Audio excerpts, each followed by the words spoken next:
ध्यानाभ्यास के लिए कृपया अपने नेत्रों को बंद कर लीजिए। ध्यान का ध्येय आपका अमूर्त शरीर है, जो इंद्रिय गोचर नहीं है। इसलिए नेत्रों को बंद रखिए। आपको अपना ही ध्यान करना है। सुख का साधन पर पदार्थ नहीं है। आप स्वयं ही सुख के साधन हैं। सिर से पैरों तक ये आपकी मूर्त है, अरूपी मूर्त है, जो सुख स्वभावी है और नित्य है, अजन्मा है, अविनाशी है।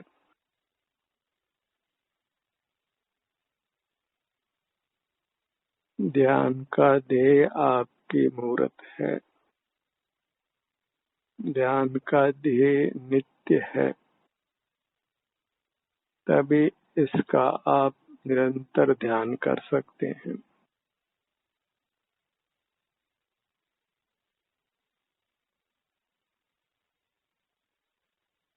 भले ही हमारा आकार बदलता हो, पर वस्तु वह की वह है और सदा सुख स्वरूप है।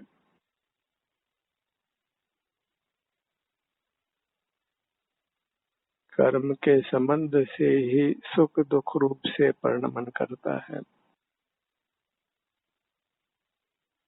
अनादि से कर्म का संबंध है, उससे मूर्त शरीर प्राप्त होता है, जिसमें एकाधिक इंद्रियां होती है, जिनसे मूर्त पदार्थों का ज्ञान होता है। और मूर्त पदार्थों का ज्ञान होने से उनके प्रति अवश्य राग द्वेष उत्पन्न होता है, क्योंकि वे मूर्त पदार्थ हमको सुखद दुखद रूप से अनुभव में आते हैं। इस प्रकार अनादि से संसार चल रहा है।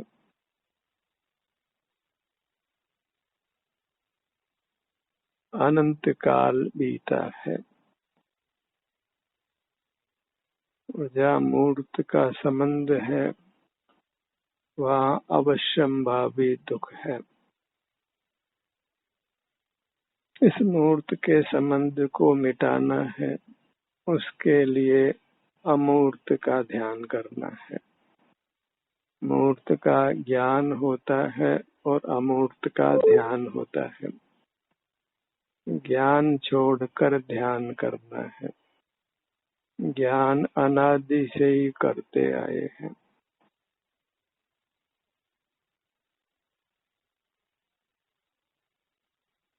अपने मूर्त को ही लक्ष्य में रखना है।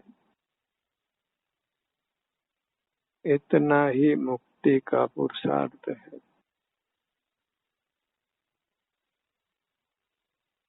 और हमें यही प्रयत्न करना है, अपने मुख को अपनी ओर रखना, अपने अमूर्त शरीर पर रखना।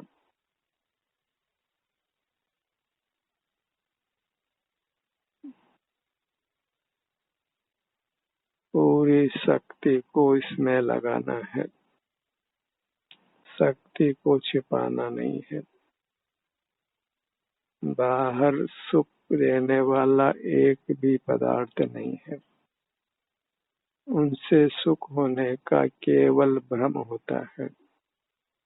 सुख रूप से अपने अमूर्त काया ही परिणमन करती है। यह त्रिकाल नियम है। इस नियम को अच्छी तरह हृदयंगम करना है। सुख के कर्ता हम ही हैं। निमित्त सुख का कर्ता नहीं होता है। भले ही वह ज्ञान का विषय बनता हो या अन्य प्रकार से निमित्त होता हो, पर निमित्त कर्ता नहीं होता है।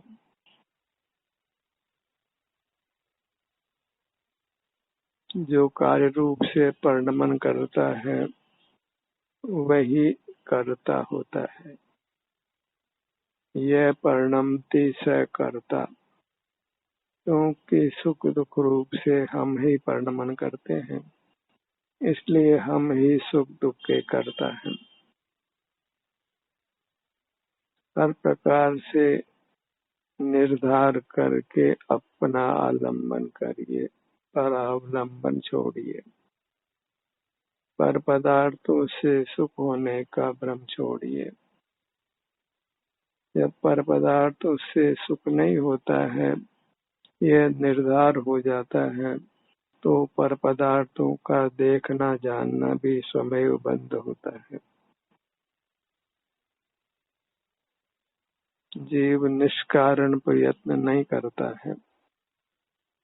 जब यह समझ उत्पन्न हो जाती है कि सुख के कर्ता पर पदार्थ नहीं है, तो उनका देखना जानना भी कम होते होते समाप्त हो जाता है।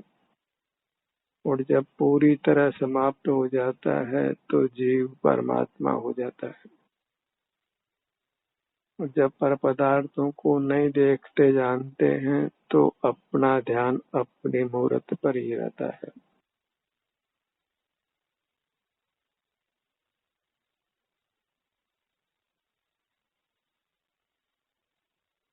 विपश्यना ध्यान में ध्यान का ध्येय संवेदनाओं को बताया जाता है, पर कोई संवेदना नित्य नहीं होती और नित्य को वे स्वीकार नहीं करते हैं। और अपनी मूर्त नित्य है, वही वास्तव में ध्यान का ध्येय है। उसका जब ध्यान करते हैं तो अपनी संवेदना का अनुभव होता है, पर संवेदना का ध्यान नहीं किया जाता है। ध्यान अपनी मूर्त का होता है। मुख हम अपनी मूर्त की ओर करते हैं और संवेदना का अनुभव होता है। और अपनी ओर मुख करना वह ध्यान है। संवेदना का अनुभव फिर स्वमेव होता है।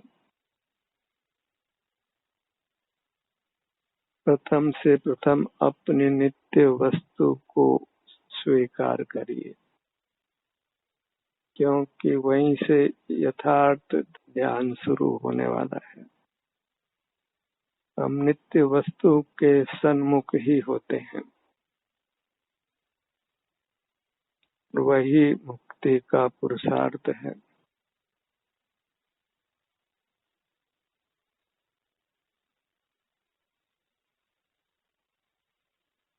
हम सदा ही अरूपी हैं। मूर्त मिलने से मूर्त का उपचार होता है, क्योंकि हम मूर्त से प्रभावित होते हैं, मूर्त को प्रभावित भी करते हैं। इस प्रकार मूर्त के साथ अनादि से हमारा संबंध बना हुआ है और उसका कारण मूर्त पदार्थों को देखना जानना है। संसार को समाप्त करने के लिए मूर्त पदार्थों को देखना जानना ही बंद करना है। मूर्त पदार्थों को देखना जानने को यदि ज्ञाता दृष्टा भाव मानते हैं तो उस ज्ञाता दृष्टा भाव को ही मिटाना है। उसको साक्षी भाव मानते हैं तो साक्षी भाव ही मिटाना है।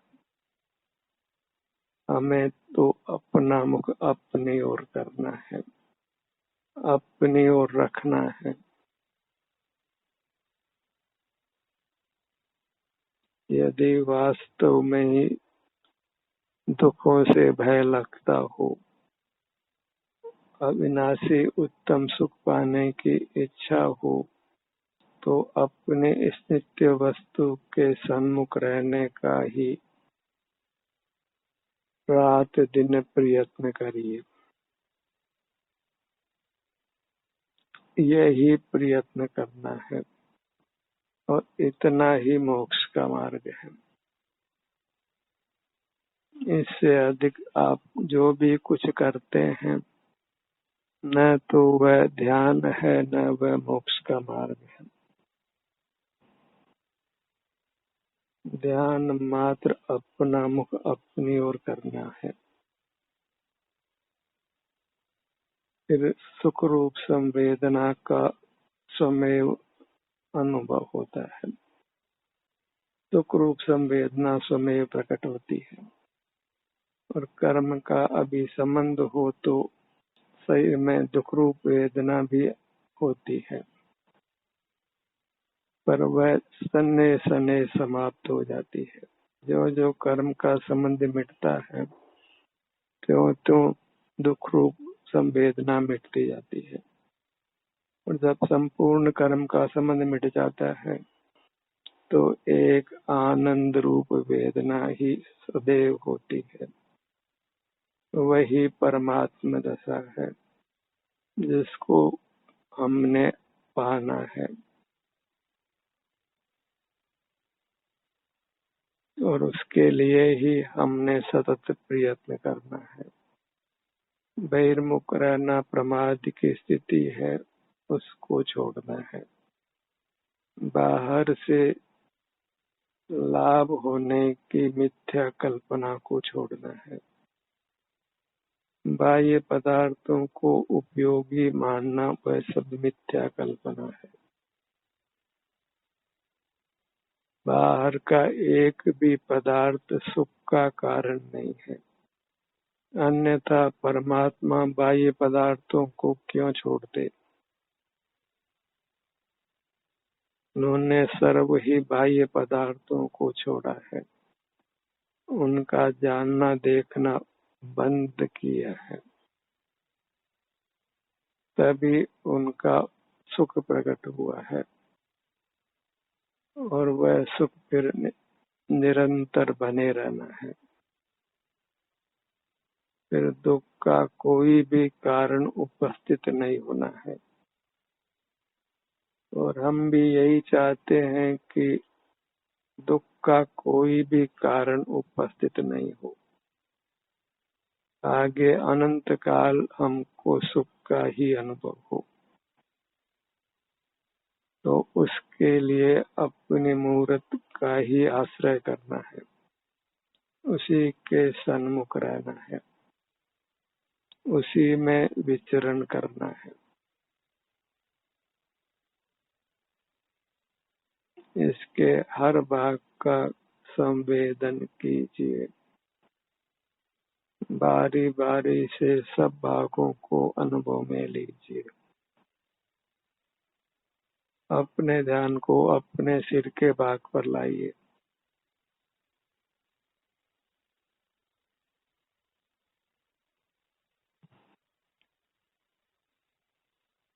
जो भी संवेदना हो उसको प्रीति से भोग लेना है। ललाट का भाग,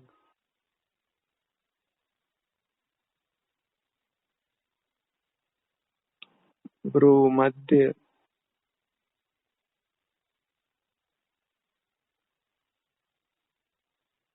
बायां नेत्र,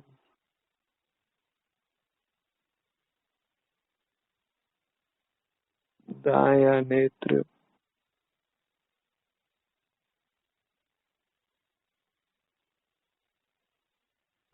बायां कान,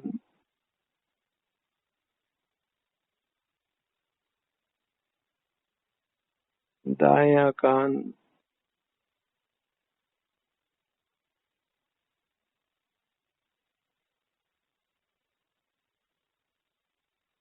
नासिका,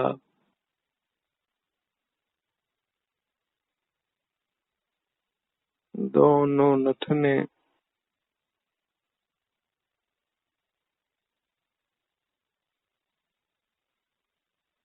दोनों होठ,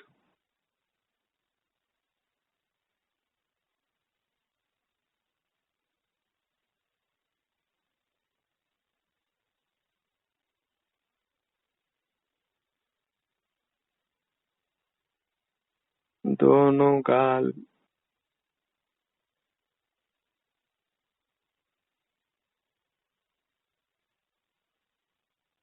मोक्ष मार्ग को केवल समझना ही नहीं है, उस पर आचरण करना है, क्योंकि समझने तक धर्म नहीं है, आचरण धर्म है। चारित्रम खलु धम्मो और स्वरूपे चरणम चारित्रम, अपने स्वरूप में आचरण करना। और वह आचरण मात्र अपने सन्मुख रहने रूप है, अपने स्वरूप के सन्मुख रहने रूप है। अपना मुख अपनी ओर रखने रूप है। एक सीधा सा सिंपल पुरुषार्थ, अपना मुख अपनी ओर रखना।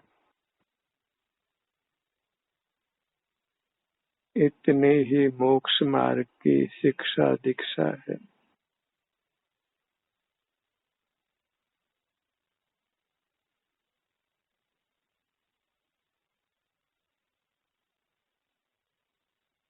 ठुड्डी का भाग।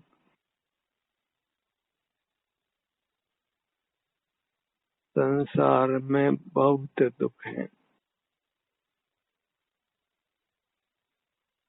अपराध प्रवृत्तियां बहुत बढ़ गई हैं।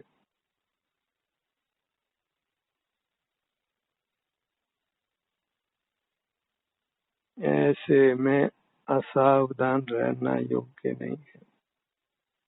बहिर्मुख रहना ही असावधान रहना है, प्रमाद में रहना है। अंतर्मुख रहना ही सावधान रहना है, सजग रहना है। मुख के भीतर दंत पंक्ति, ऊपर नीचे।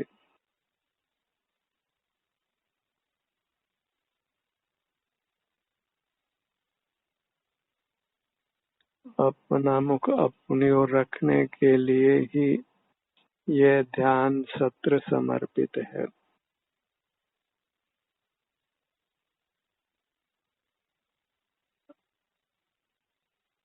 जगत की सन्मुखता नहीं हो, जगत ने तो छूट ही जाना है।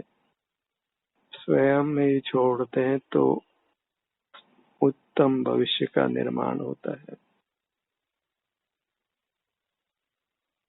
और मृत्यु आकर छुड़ावे, उसमें मजेदारी नहीं है।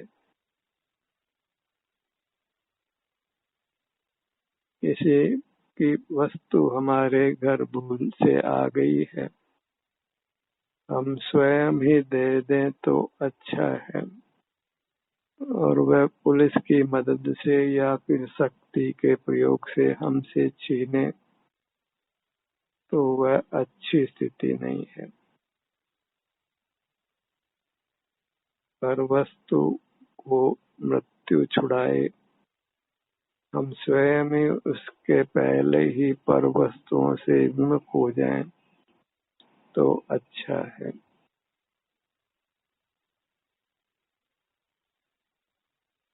मुख के भीतर जीवा का भाग, ऊपर तालु।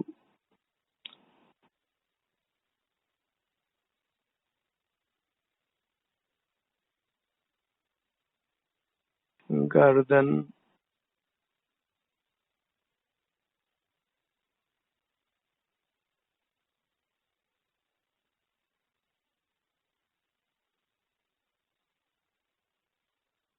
एक ही लक्ष्य बनाइए कि अपने आरोपी शरीर पर निर्भर रहना है, इसी के सन्मुख रहने का प्रयत्न करना है।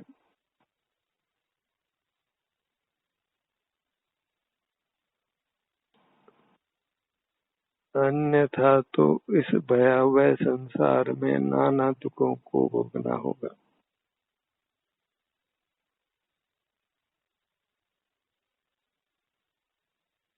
दुख झेलना अच्छा नहीं है। हमें दुखों को उत्पन्न ही नहीं होने देना है। इसके लिए अपना मुख अपनी ओर रखने का ही प्रयत्न करना है। ध्यान की शिक्षा दीक्षा को जीवन में लाना है। केवल उस शिक्षा को समझ लेने से कुछ भी हित सिद्धि नहीं है। समझ कर फिर अपना मुख अपनी ओर लाना है। समझ को का विकल्प नहीं करना है।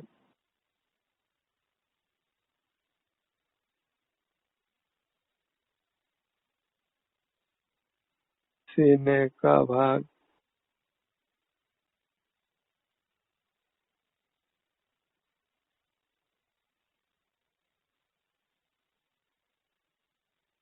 हृदय स्थान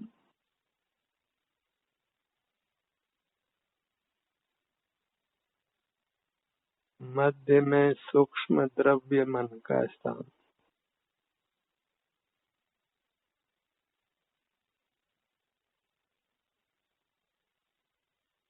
पेट का भाग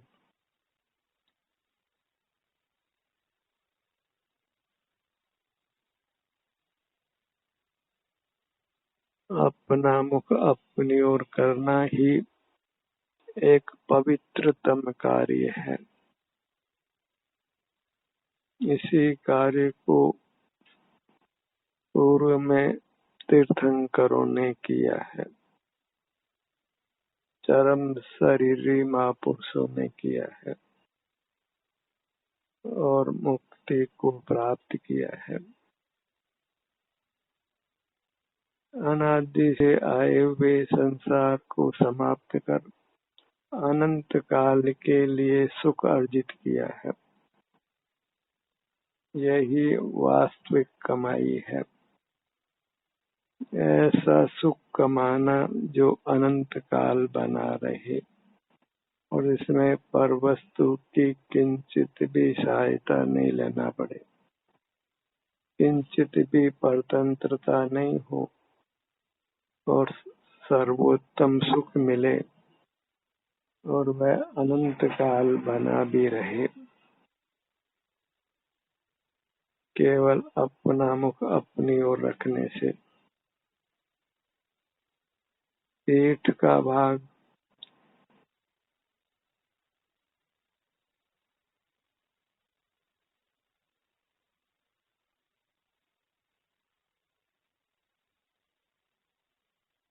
दाहिनी भुजा दाहिना कंधा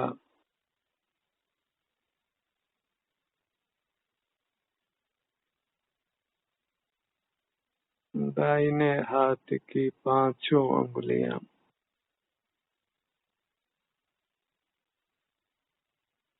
कनिष्ठा अनामिका मध्यमा तर्जनी अंगूठा।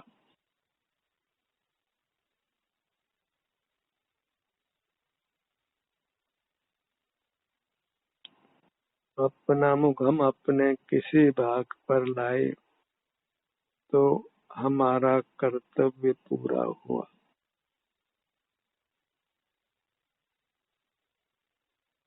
मुक्ति का इतना ही पुरुषार्थ है और जो भी संवेदन प्राप्त हो उसका हमें भोग हो जाता है। उसमें हमने कुछ भी नहीं करना है। दाहिनी हथेली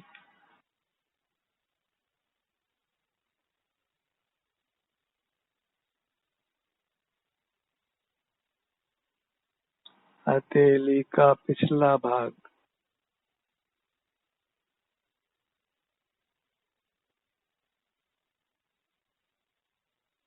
ये आप एक अपूर्व कार्य कर रहे हैं। अनुपम कार्य कर रहे हैं, इसका फल भी अपूर्व होगा, अनुपम होगा।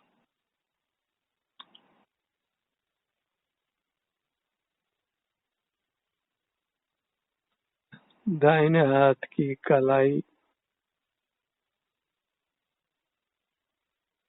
कलाई से कोहनी तक आगे की भुजा, कोहनी से कंधे तक ऊपर की भुजा, दाएं कंधे से बाएं कंधे तक,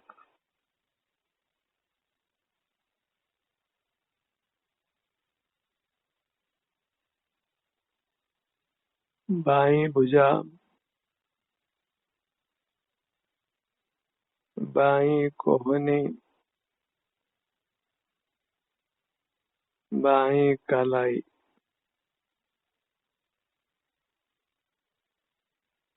बाईं हथेली, पांचों उंगलियां,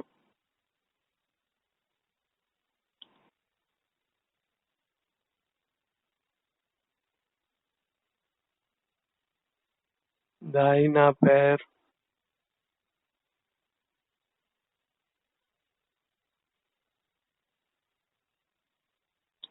बायां पैर, दोनों पगतलियां,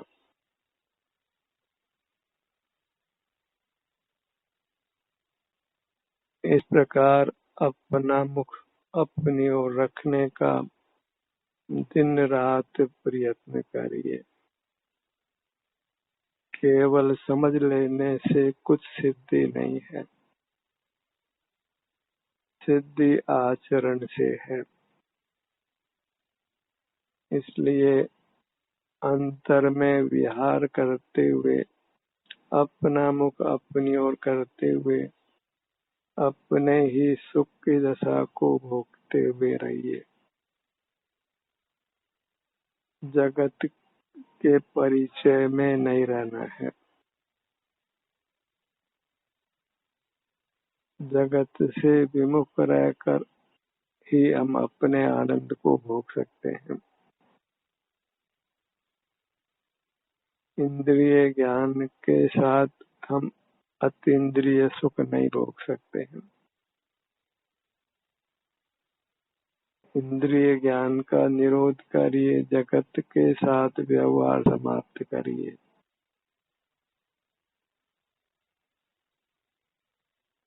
बाहर के अनुबंध कम से कम करना है या नहीं करना है,